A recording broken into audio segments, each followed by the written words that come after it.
wanted to have their nationality. They wanted to migrate to a very, sabihin nating developed or sabihin nating big country, no? But then, later on, nagkaroon po ng announcement dito sa Saudi Arabia. It is now open for migration. Amen?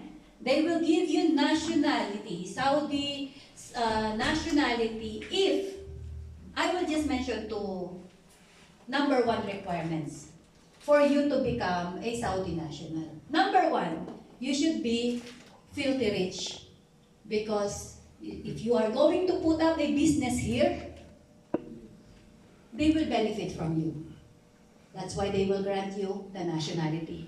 Second, if you are professional, excellent, doctorate with a higher degree. Hindi ka lang basta may higher degree, intellectual. Why? Asset. Because you are an asset. That's why they will give you. Now, if I'm going to ask you, do you have those qualifications? No. So there is no way for us to become a Saudi national. And what if, no, one day, the king of this country will just pick randomly, no? Biglang pinili ka, even without that requirements. You are not filthy rich, you are not a businessman, or you are not professional. Pero pinili ka niya. Ang sabi ng king, I want Renalyn. I want Renalyn. I'm giving her the nationality. Not just giving her the nationality. I am appointing her to become part of my family. And I will give her a position in my royal courts. Come on, Renalyn, come. Gusto mo? Pagdating mo dun sa kanyang bahay, they will consider you a family. Of course, they will change your dress. They will give you the royalty dress. Amen? Amen. Sino may gusto nun? Amen. Amen. No? Everyone is dreaming of that. They will dress you with robes, maybe. Gold. Baka mamaya mapatid ng leeg mo sa kabigatan ng golds nila. Yung robe, lahat na, no? The garland, baka meron ka pang corona na puro diamond. Oh Lord, napakagandang isipin, ano? Everyone is dreaming of that. Have this cross your mind? No. Some parang imposible kasi, no? Imposible, no? No? Because these are only sabi nila wishful thinking, no? Parang daydreaming ka, sabi. Parang in other words sa Tagalog, suntok sa buwan. Imposibleng mangyari.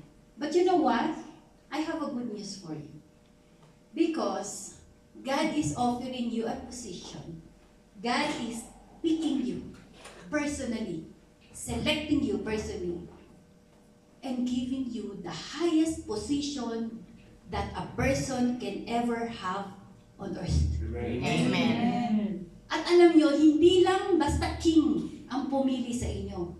He is the King of Kings and the Lord of Lords. He is the creator of heaven and the earth. He is the owner, pinakamayaman, higit pa sa lahat ng hari ng lahat ng kingdom. Aren't you excited? Amen. Na yung Diyos na yon, pinipili ka today to become part of the royalty and appointing you a position. Come on, let's see. Basahin natin. Nakalabas na po yung no, yung ating verse. Napakaganda. Napakaganda. Let us internalize it. In 1 Peter chapter 2 verse 9, it says, "But you are a chosen race." Amen. From the word chosen. So, internalize natin. The Lord this verse is talking about you. Ang sabi niya, you are chosen. So, you were set apart. Chosen as a chosen race, a royal priesthood.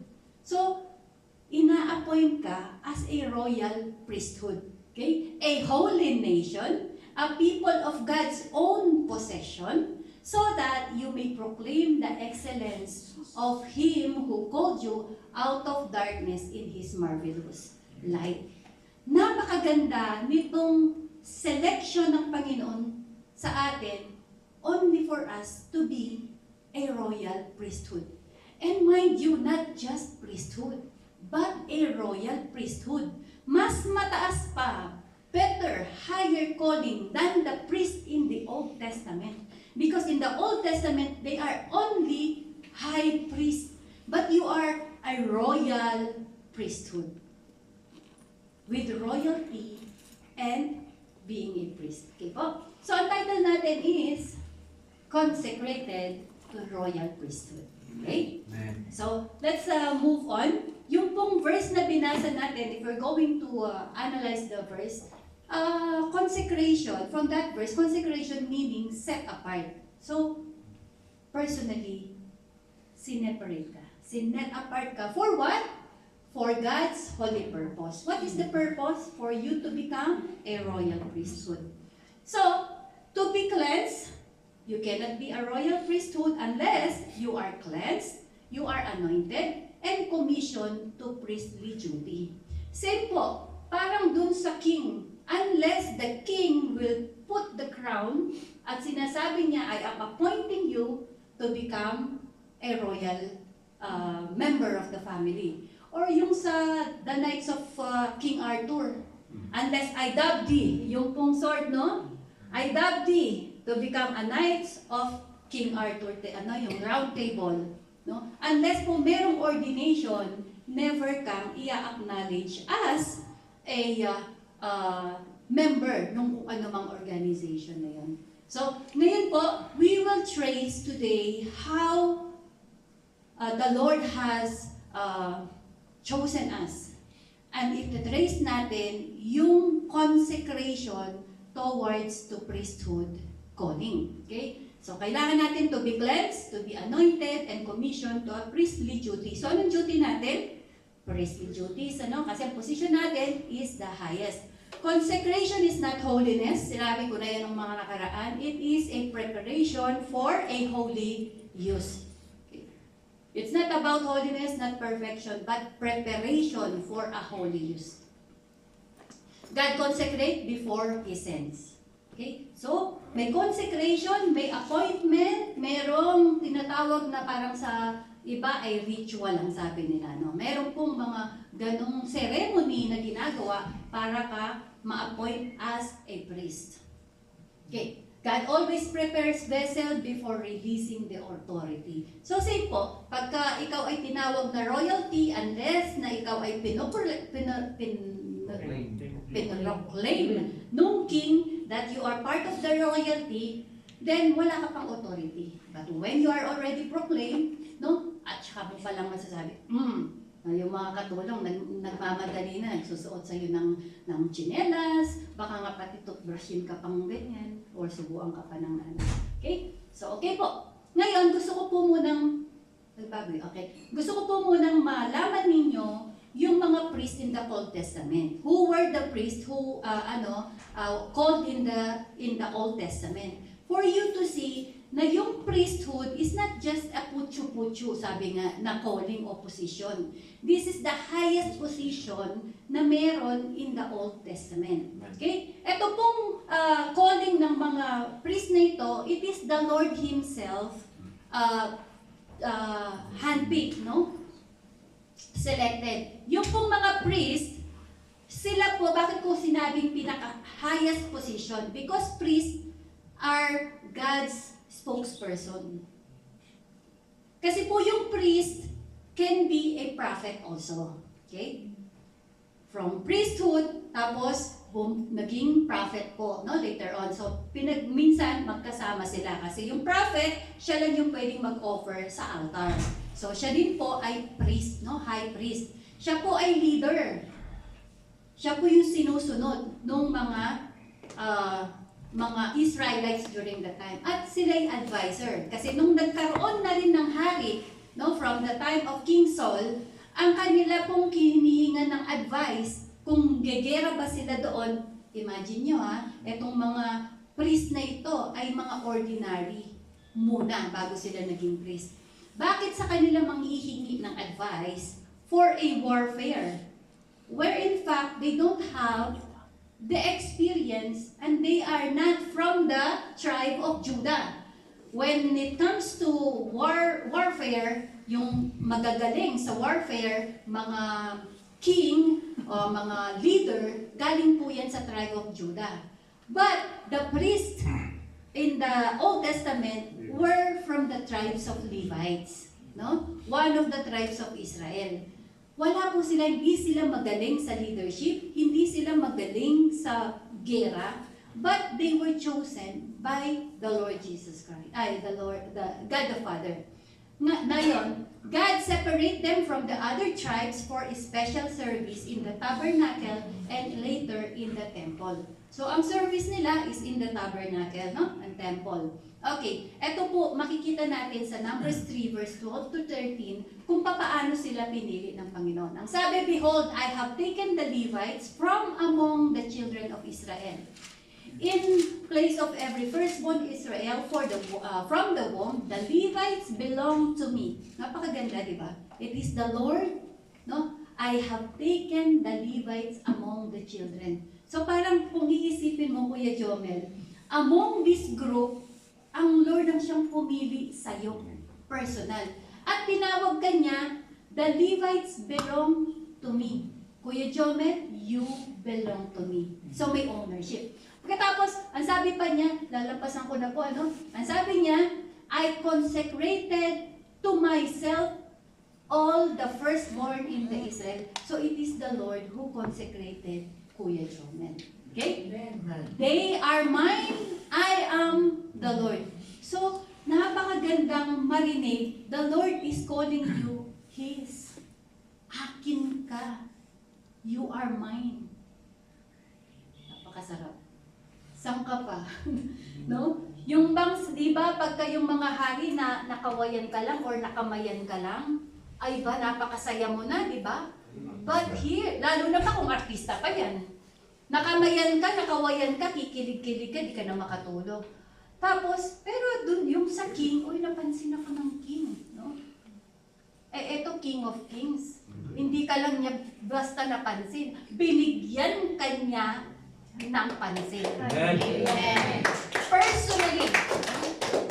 Hallelujah, napakaganda. I am the Lord. Okay? So, it is God's choice, not human merit.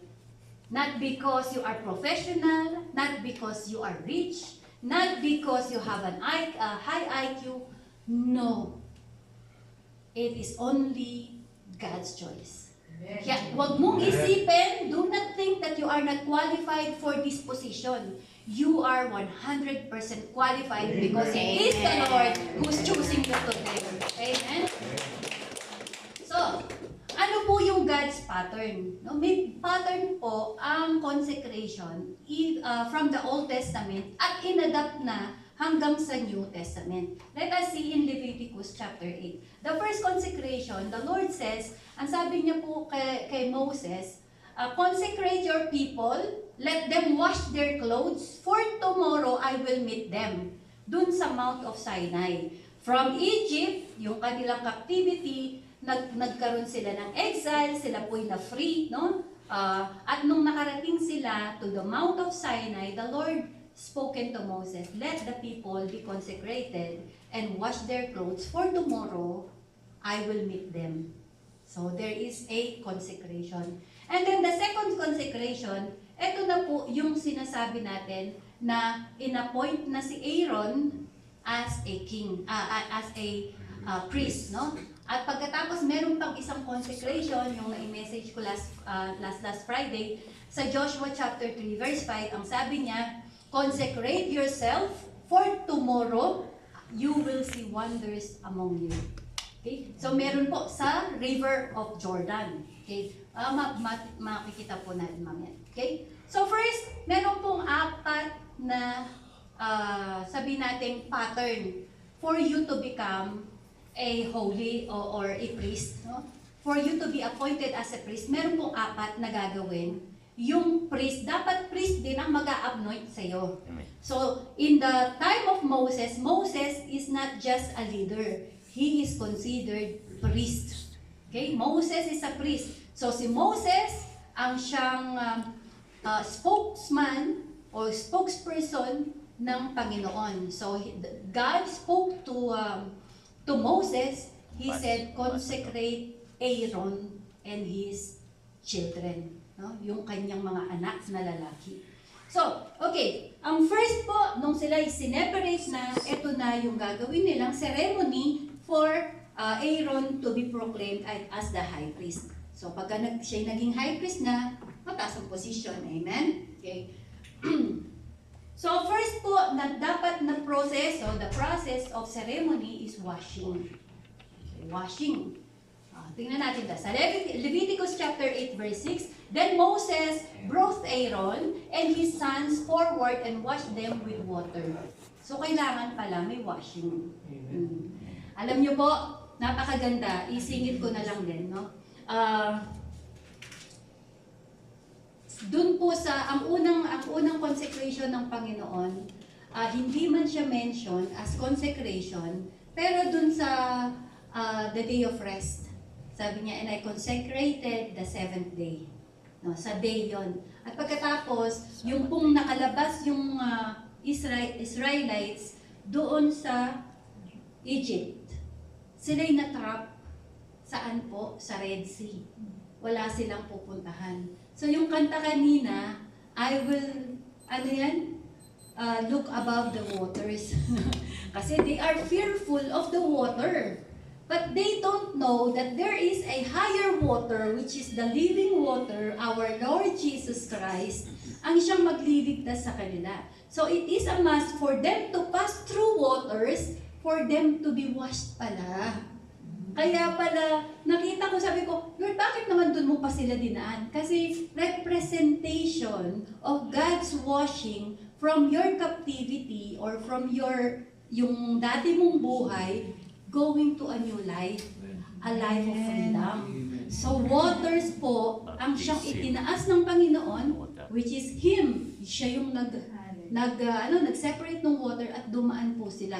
So, nakalampas sila at nagkaroon sila ng freedom. Okay? Mamaya na po yung isang water. Natuwa lang ako, siningit ko lang. Okay, so, kailangan po may washing. Okay? May washing. At pagkatapos ng washing, yung clothes.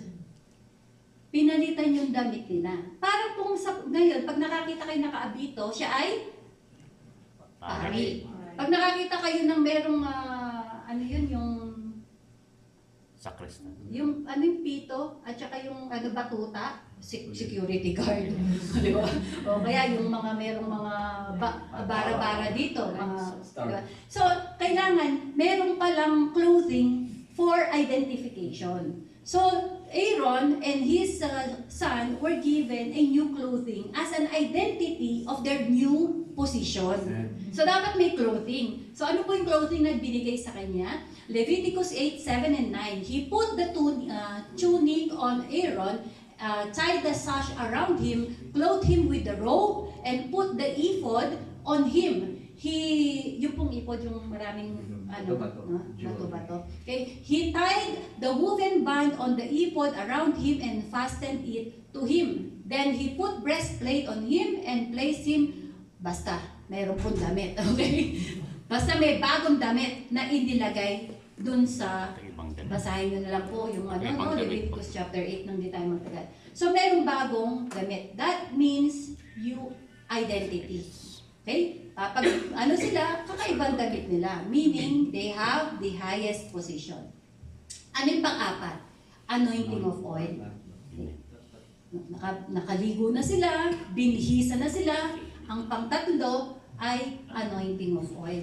So, Leviticus 8, 10, 12. Next, Moses took the anointing oil and anointed the tabernacle and everything in it, and so he consecrated them. He sprinkled some of oil on the altar 7 times, anointing the altar and its utensil and the basin with the stands to consecrate them. Sa 12, etong maganda.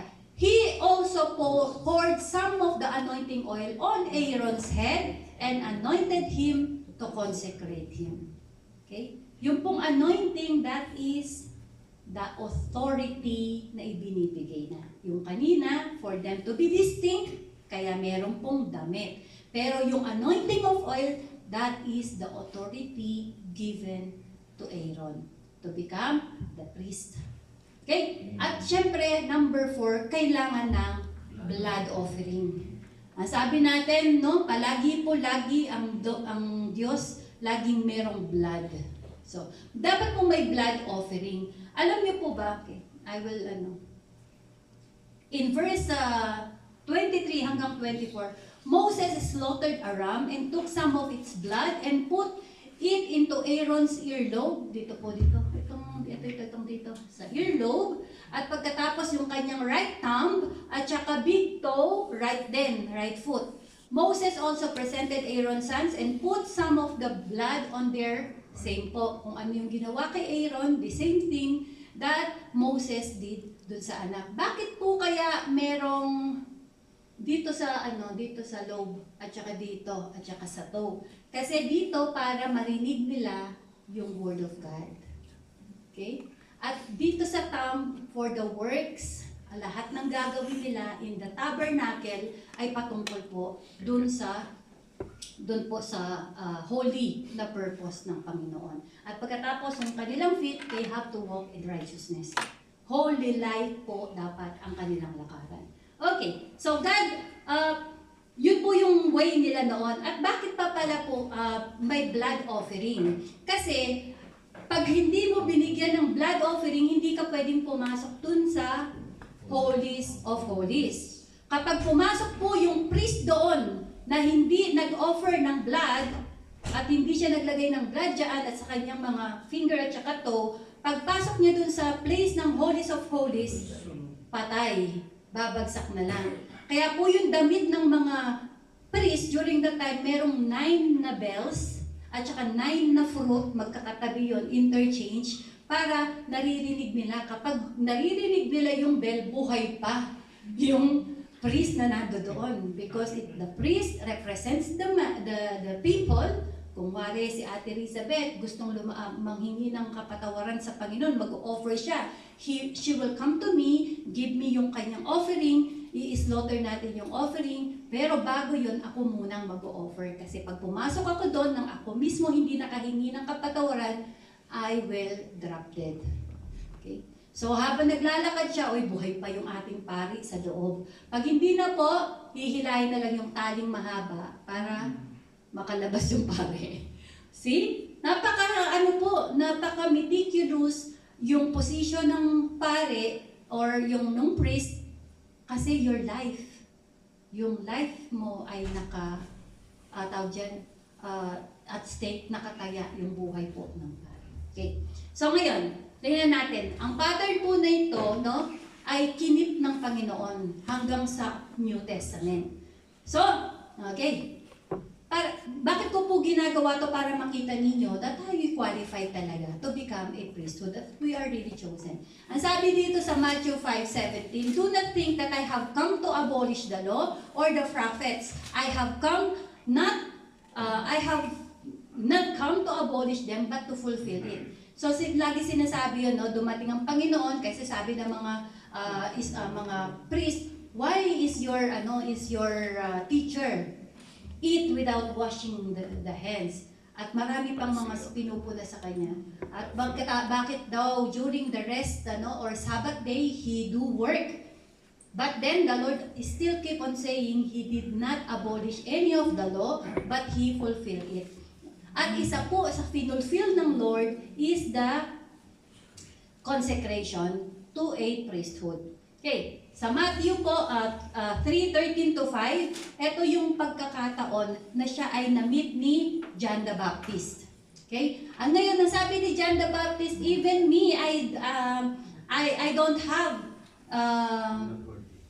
I am not worthy to even untie the shoelace ng kanyang ng sandalyas, no? Yun po yung sinabi niya. But then the Lord says to John the Baptist, Jesus replied, let it be so now. It is proper for us to do this to fulfill all righteousness. So, ibig sabihin, fulfill all righteousness, fulfill all the ceremonial procedure for me to be called as the priest.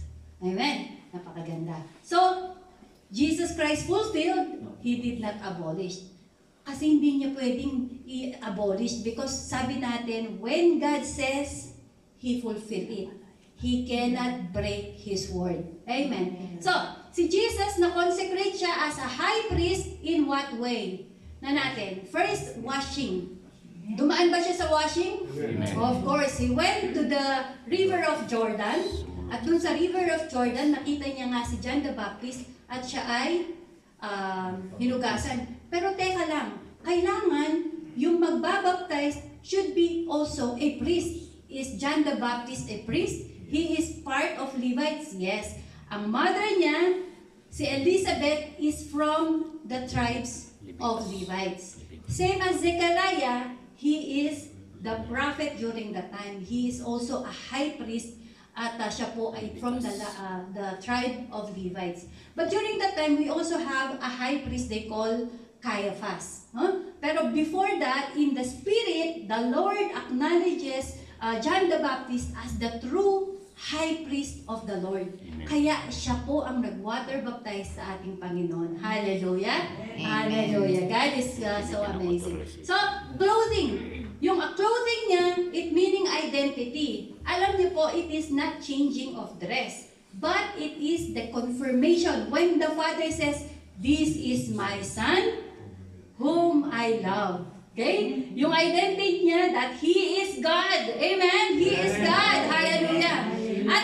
At syempre, yung anointing of oil, hindi na anointing of oil. Wala na yung oil na ginamit, but it is the anointing of the Holy Spirit in the form of dove. The heavens opened and the dove, yung shape of a dove, came down to Him at nag-ascend po sa Kanya, nanahan sa Kanya. That is the anointing, no? It doesn't mean that he became anointed because His name is Jesus Christ. Jesus, His name, Christ is not His surname. Christ meaning the anointed one. No? Ganon ka Lord, kailangan sundin niya maging yung Kanyang word. So, okay. And then yung blood offering, this is wonderful. He did not bring a ram, but He offered Himself as a sacrificial lamb. Amen. Hallelujah. He Himself. Kaya po, because of what He had done, He became, no? Kasi yung sacrificial, kasi hindi niya kailangan magdala mismo ng lamb or ng ram because yun ay for the sin offering. And He did not sin. Tama? Ngayon, ang sabi natin, sin, the wages of sin is death. So, hindi siya pwedeng mamatay because He has no sin at all. Kaya ang nangyari, when He died, He was buried, He rose again, and He went to heaven. Amen. Kaya napakaganda yung ating sa Hebrews chapter 7, 24 hanggang 25, but because Jesus lives forever, He has a permanent priesthood. So, meron tayong permanent na priesthood. Kasi yung mga priest in the Old Testament, when they die, their priest position or calling finished na. But for Jesus Christ, He lives forever. Eto pa, no? Ang maganda dito. After, because He lives forever, therefore He is able to save completely those who came to God through Him because He always lives to intercede for them.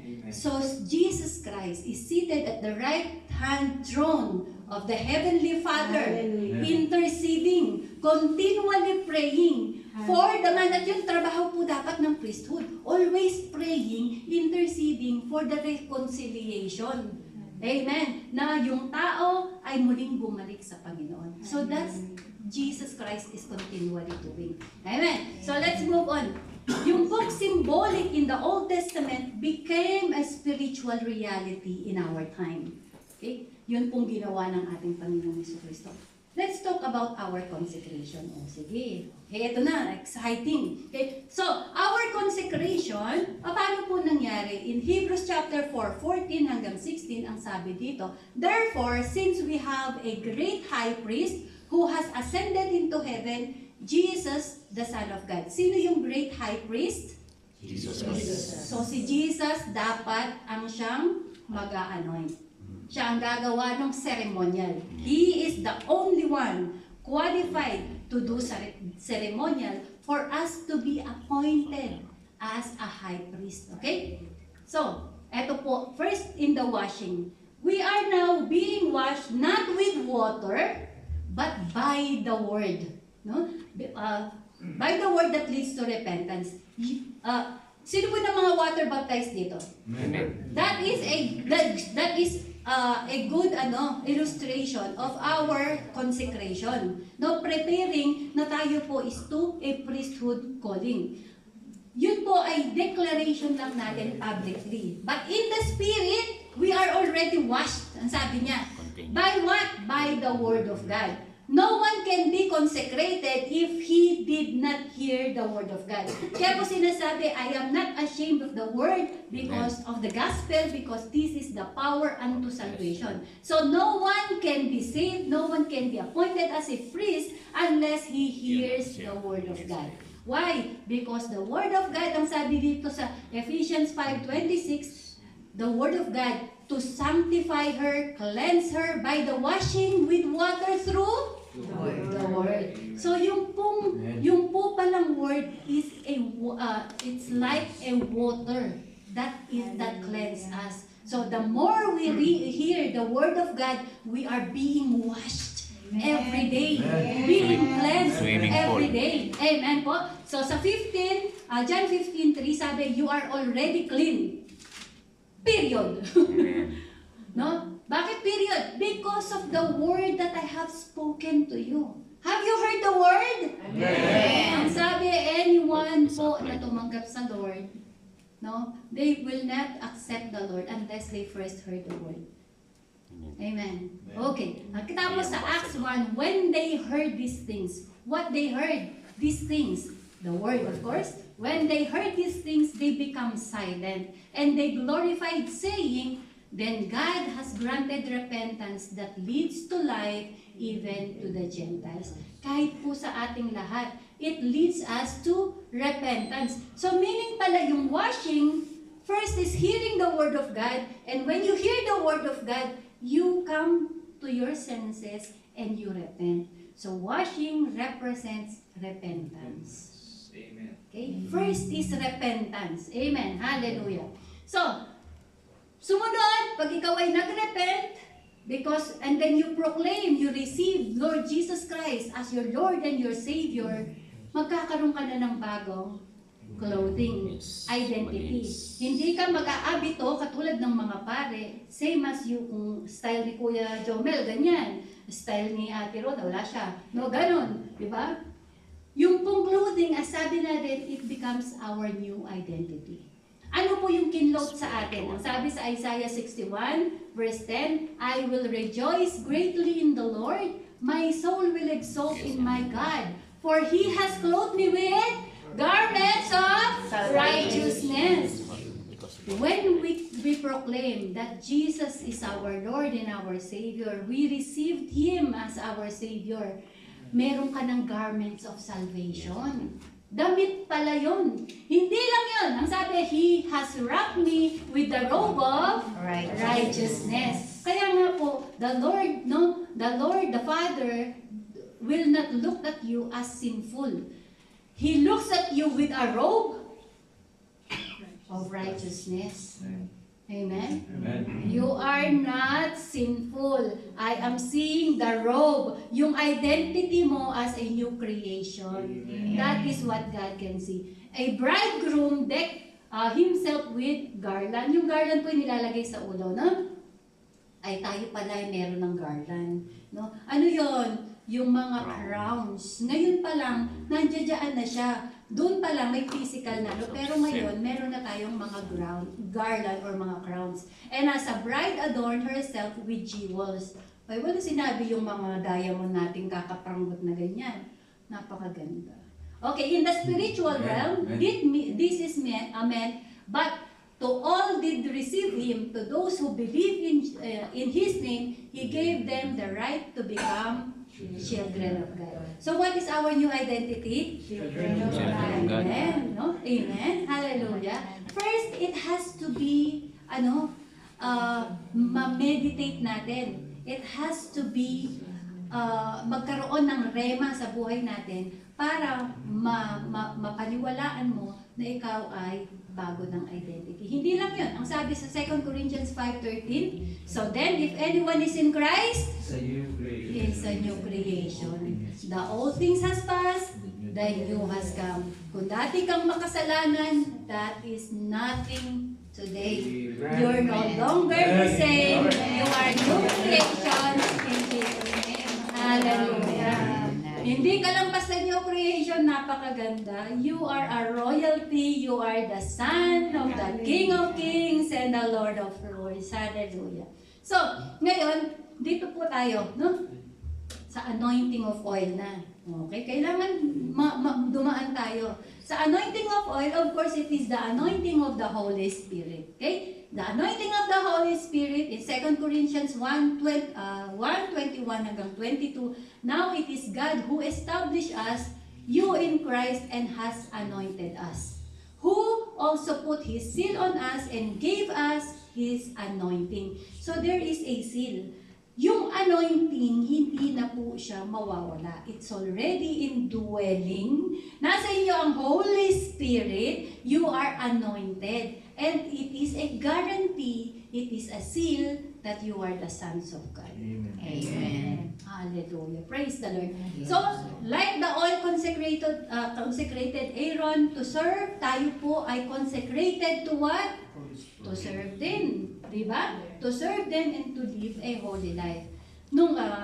So, sumunod. Ang last na proseso, of course, blood offering. In the Old Testament, kapag sila ay mag-o-offer ng bull, they will put their hands on the ram or bull, ilalagay nila yung kamay. At ilalagay nila lahat ng kasalanan dun sa ram bago papatayin yung ram. Okay? So ngayon, yung atin, we don't have to bring the lamb.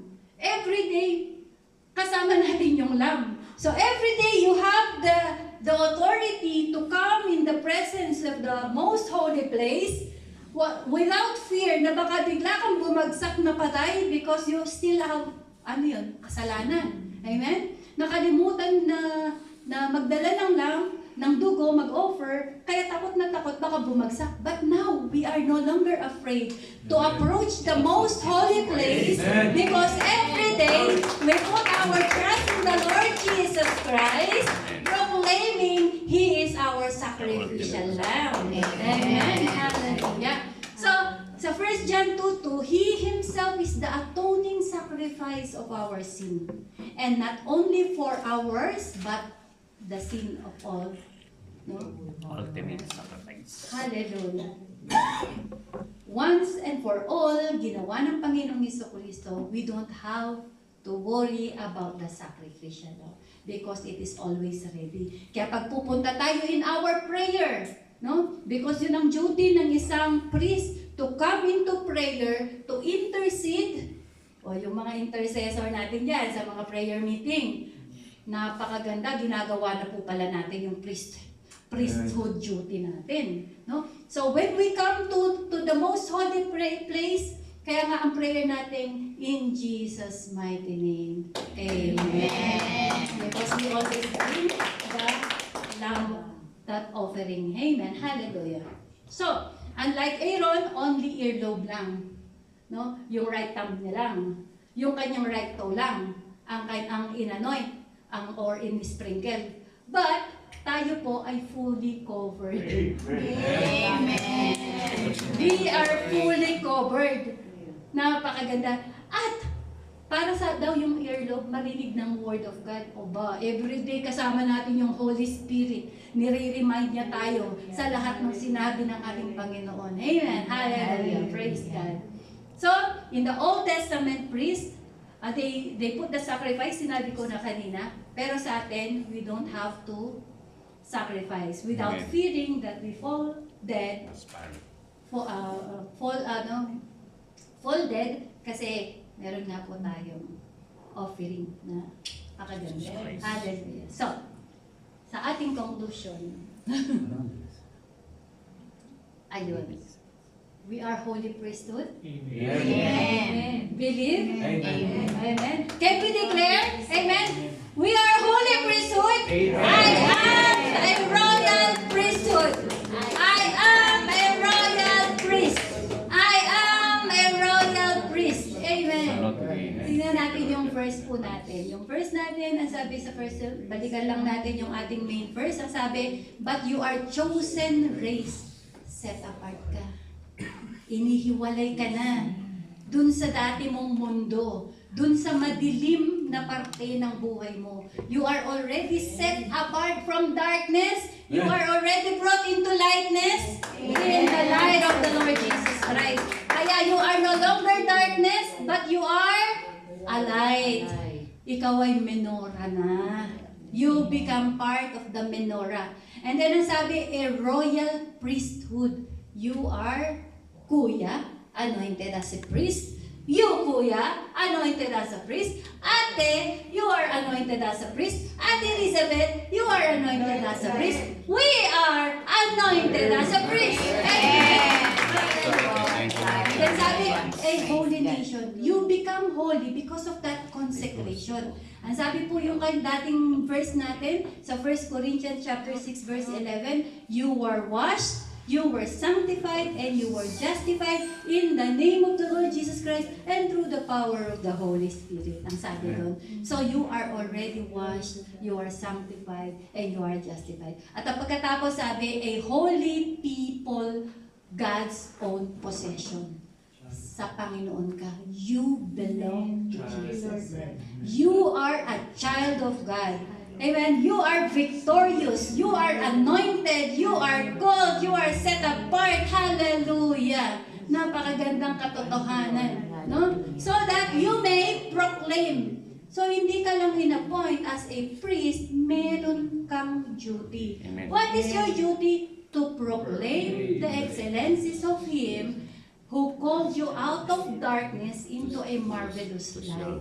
So kung hindi ka pa ate nag-evangelize, hindi ka pa nag-i-invite, hindi mo pa nasi-share si Jesus sa iba, hindi mo pa nagagawa yung duty mo. Amen? You have a duty. And if you are walking, no, palaging talunan, hindi pwede. Ang mga priest, they walk with authority.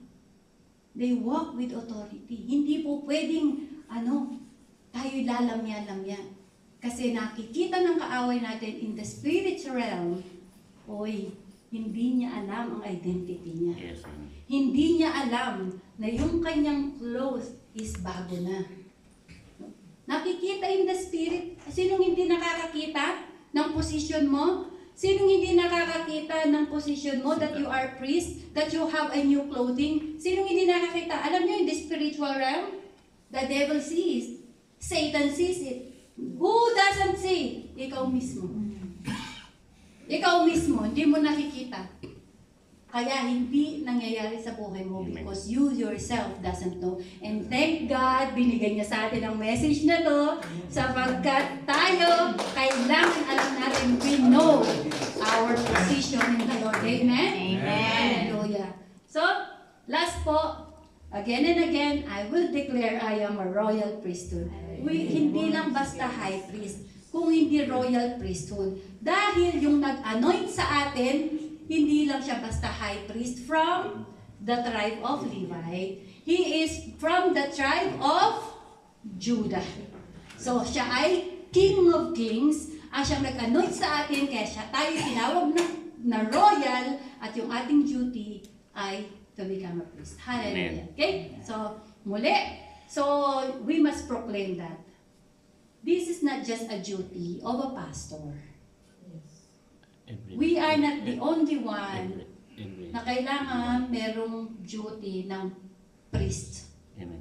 Ambassador. It's everyone's duty. Amen. It's every believer. Are you a believer? Amen. Believer of who? Jesus Christ. The ambassador. Our high priest forever. No? Buhay at hindi mamamatay yung high priest natin. So, you are a believer. You are a high priest. Di lang trabaho ng pastor. Amen? Amen. Hindi lang kami ang magpo-preach. You can preach even without the pulpit. Pag Social media. nag-evangelize ka, you are doing Amen. your role. Amen? Next po, we carry priestly authority. What is that? We intercede. Tayo'y tagapamagitan dun sa mga hindi pa naliligtas sa Panginoon. Tayo yung naglalapit. So, if you stop praying, yung mga priest does not stop praying. And our prayer should not be, Lord, bless me. Lord, I want this. Lord, I don't have food in my... Ito yung mga worries natin. Ang sabi po in Matthew chapter 6, those who pray for these things, they are like pagans. Unbeliever. Pag pala ang prayer natin is all about material things, about blessing, blessing, blessing, you are praying like a pagan. Because the royal priest doesn't pray about this because he knows the Lord is his portion. Di ba hindi binigyan ng portion ng mga Levites? Sapagkat their portion is the Lord. Mas malaki ang kanilang portion, hindi lang in the physical realm, but in the spiritual realm, we have a greater portion, double portion pa. Kaya we should not pray of these material things. Yet, we should intercede for our brethren. Intercede for our family. Intercede for the lost soul para sila'y tumanggap sa Panginoon. And so they become a part of the family of the priest so they can experience blessing that never runs out. Amen. And next, consecration is now elapsed. Hallelujah. Tapos na po ako. Amen.